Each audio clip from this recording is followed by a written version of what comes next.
serious. So sometimes we have the herbs that you use to help you be serious. Ginkgo, gotu kola, damiana. Eyebright's good for the nerves. Good for Parkinson's. Good stuff. Echinacea, that's when you're trying to be serious. But now if you're all high voltage all the time, you can't go this way. You're already high voltage anyway. You're just going to push yourself further. Overdrive. So you got to do chamomile with your ginkgo. What I'm saying is these are herbs good for your brain, like ginkgo and gotu kola, but you got to drive it the way you want. If you want the ginkgo or gotu kola to go slow, you add chamomile to it, or catnip, or hops, or kava. Have you heard of these things?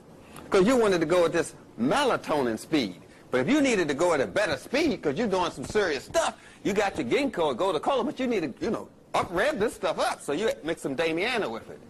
Because you're just shifting gears. Because we talked about shifting gears earlier. I said you got the thyroid, parathyroid. You just got to shift gears according to what you do. So you got to shift gears on these herbs. They ain't all that smart.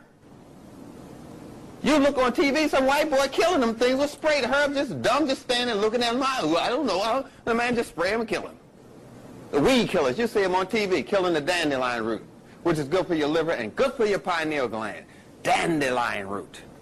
Good for your pineal gland. That's the first thing you kill and call it a weed. I ain't going to go there. So, we got the foods that I mentioned before that are good for the melanin. Maybe you've heard of them. Apricots, apples, peaches, mangoes, papayas, star fruit. Have you heard of those? Figs, dates, bananas, plantains particularly, bananas to a lesser degree. Plantains are better than the bananas.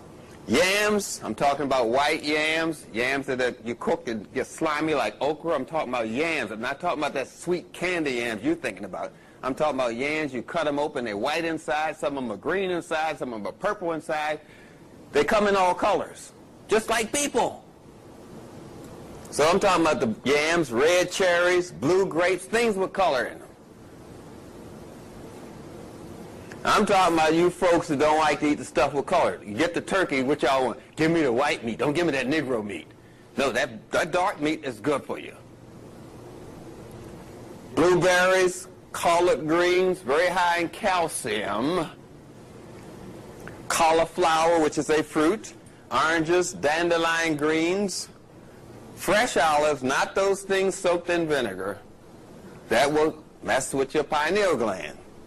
Raw peanuts, not cooked peanuts. And remember, peanuts are a bean. They are in the bean family. They are not nuts. And George Washington Carver didn't invent peanuts. He just worked some experiments on them. But we went to school, we said, George Washington Carver, that's the man who invented peanuts. That's how you go when you've been educated in the hood. You know that. Strawberries, currants, lemons, turnips, and soybeans, all of which are good for melanin. Carbohydrates increase your tryptophan, which increases your calmness. That's why people get sleepy when they eat turkey, because it has tryptophan in it. It causes calmness. Protein increases your dopamine and norepinephrine and tyrosine and alertness. Fruits stimulate your energy. Vegetables stabilize your energy. Very simple to be healthy. You got to really work at being sick. You got to ignore all the good advice. I heard that this is bad for me. I heard him say, I read it in the book, and he said, I'm going to eat it anyway. Sure look good. You got to work at being dumb. Dumb don't come that easy.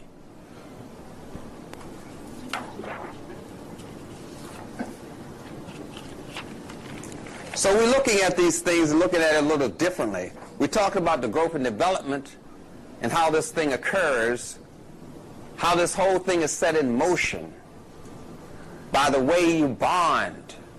Because bonding is something that melanin facilitates. That's why a black person cannot have an intellectual thought without a spiritual thought being attached to it. Because melanin clusters things. It causes a community, causes a family. Melanin clusters information. So you can't have an intellectual thought unless there's a spiritual thought attached to it. Not if you're black. You just do it but automatically. Oh, Jesus, I dropped my pencil. You instantly attach something spiritual to things. You cluster things. You cannot have intellectual thought without a spiritual thought.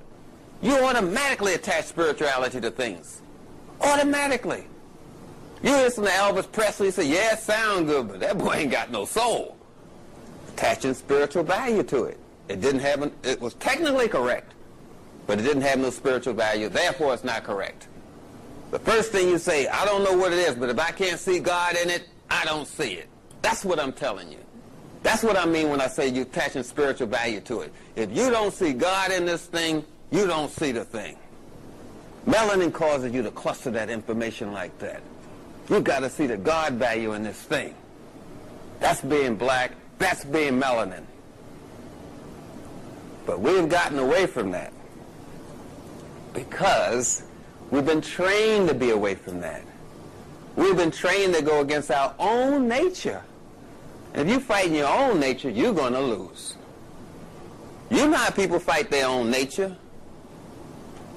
You know what I'm talking about. You know what I'm talking. Let me just talk to you. You know what I'm talking about, right? People fighting their nature.